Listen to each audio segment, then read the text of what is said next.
Welcome my channel Maskax Kaab. Maanta waxaan idin hayaa farsamo aad iyo aad la dhacdo taasoo ah farsamo qoraal kaaga in aad iftiimiso aad ku xirto LED ama lavo ama nal saad u taqaano.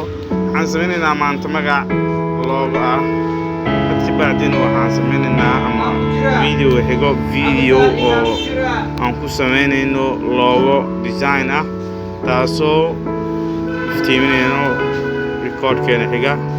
fadlan haduu video ku qanciyay subscribe now.